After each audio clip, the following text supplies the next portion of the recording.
জাতীয় সড়ক 12-এ ট্রাক চালকদের কাছ থেকে জোরপূর্বক টাকা আদায়ের অভিযোগে গ্রেপ্তার 5 অভিযুক্তকে রবিবার ইসলামপুর মহকুমা আদালতে পেশ করা হয়। ধৃতদের মধ্যে ইসলামপুরের বাসিন্দা ও গাড়ির চালক মোহাম্মদ খাদম আলীর পরিবারের সদস্যরাও এদিন আদালতে উপস্থিত ছিলেন। তাদের দাবি, খাদম শুধুমাত্র গাড়ির চালক হিসেবে কাজ করতেন। তাকে গ্রেপ্তার করা হলেও ঘটনায় অভিযুক্ত পুলিশ কর্মীদের বিরুদ্ধে শুধু সাসপেনশনের ব্যবস্থা নেওয়া হয়েছে।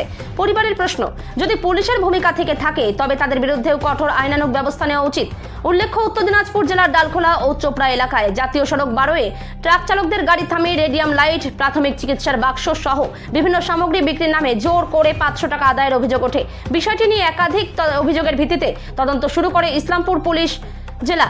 তদন্তে নেমে উত্তরপ্রদেশের 4 বাসিন্দা পারভেজ আলী, দীপক সিংহ, অরবিন্দ সাহানি, মুঙ্গেশ পল এবং ইসলামপুরের বাসিন্দা মোহাম্মদ খাদম আলীকে গ্রেপ্তার করা হয়। ঘটনাটির বিষয়ে রাজ্যের মুখ্যমন্ত্রী শুভেন্দু অধিকারী নিজের ফেসবুক পেজে শেয়ার করেন।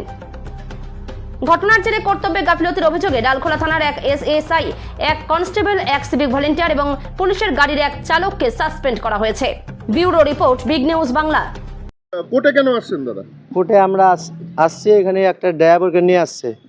তো তাদের মানে ভাড়াতে গেছিল সেই ড্রাইভার, তো পুলিশ সাথেই থাকতো বলে 4টে দিল্লির লোক রয়েছে, আর ডালখোলার পুলিশ না কোথাকার পুলিশ ওদের সাথে ছিল বলে, তো ওদের সাসপেন্ড হয়েছে। হ্যাঁ, আমাদের ড্রাইভার এখানে জেল হয়েছে, তো ওদের সাসপেন্ডের কোনো দরকার নেই, ওদেরই জেল হওয়ার দরকার।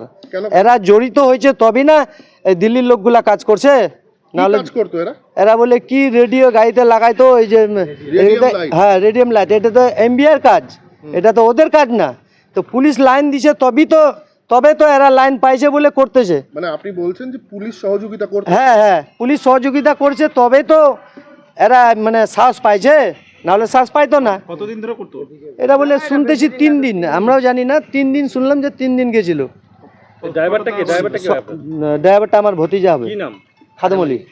হ্যাঁ, ও খালি ড্রাইভারই ছিল? ও খালি ড্রাইভারই, ও কোনো কিছু করে না। ও গাড়ি লাগাই রাখলো, হ্যাঁ গাড়ি ভাড়া করে নিয়ে গেল। ওখানে পুলিশ থাকতো বলে, পুলিশও সিভিলও থাকতো, পুলিশও থাকতো। হ্যাঁ, তারপরে এরা রেডিয়াম কি লাগাইতো, কি ড্রাইভার থেকে পয়সা নিত, কি নিত, এরা আমার ড্রাইভার কিছু জানে না। আপনার কে হয় ড্রাইভার? ওটা ভাস্তা হয়। বাড়ি কোথায় ওর? বাড়ি ইসলামপুরে, 4 নম্বর ওয়ার্ড। কি চাইছেন এখন?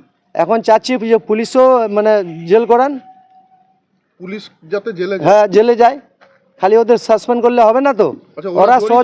ওরা জড়িত আছে বলে, হ্যাঁ বলছে জড়িত আছে বলে না ওরা সাহস পাইছে। দিল্লির লোক এখানে কি করে সাহস পাইলো? ওদের সঙ্গে কি পুলিশও ছিল? হ্যাঁ, পুলিশ থাকতো বলে, সিভিলও থাকতো, পুলিশও থাকতো, তবে না ওরা সাসপেন্ড হয়েছে, নাহলে ওরা কি সাসপেন্ড হইতো? আপনার নাম? আমার নাম এমডি মনিরুদ্দিন, শুধু মনিরুদ্দিন। আজকে ওই ডালখোলা থানার পুলিশ 5 জনকে ইসলামপুর লানেট কোর্টে আজকে হাজির করেছিলেন। এর মধ্যে একজন ছিলেন অরবিন্দ সাহানি, পারভেজ আলী, মুঙ্গেশ পাল, মোহাম্মদ খাদিম আলী আর দীপক সিং। 4 জন বিহারের, একজন বিহারের আর 4 জন আপনার ইউপির হলো আপনার অরবিন্দ সাহানি, তারপর পারভেজ আলী, মুঙ্গেশ পাল আর দীপক সিং, এর 4 জন হলো ইউপির, আর মোহাম্মদ খাদিম আলী হলো বিহারের।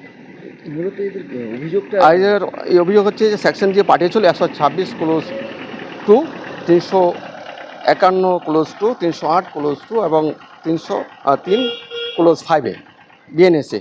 এটা মূলত হচ্ছিল যে ডালখোলা থানার পুলিশ যখন 8টি মোবাইলে ডিউটি ছিল, সেই সময় খবর পেয়ে শুনতে পায় যে ওই ন্যাশনাল হাইওয়ে 12 যে মোহাম্মদপুর বাইপাস এরিয়ায় এরা জোরপূর্বক ওই গাড়ির ড্রাইভারের কাছ থেকে টাকা আদায় করছে। তারপর ওনাকে গিয়ে একটা গাড়িতে ওরা নিয়ে যাচ্ছিলো, পালাচ্ছিল, সেই সময় ওই 5 জনকে আটক করে তারপর ওদের নাম জিজ্ঞাসাবাদ করে তারপর ওদের নাম বলে এরা 5 জনকে তারপর ডিটেন করে আজকে কোর্টে ফরওয়ার্ড করেছিলেন। এদের বিরুদ্ধে মানে কি এরা কি কোনো সরকারি কর্মচারী? না, এরা এইরকম, এদের কোনো লাইসেন্স ছিল না, এরা জোরপূর্বক টাকা আদায় করতো। কেন করছে এরা?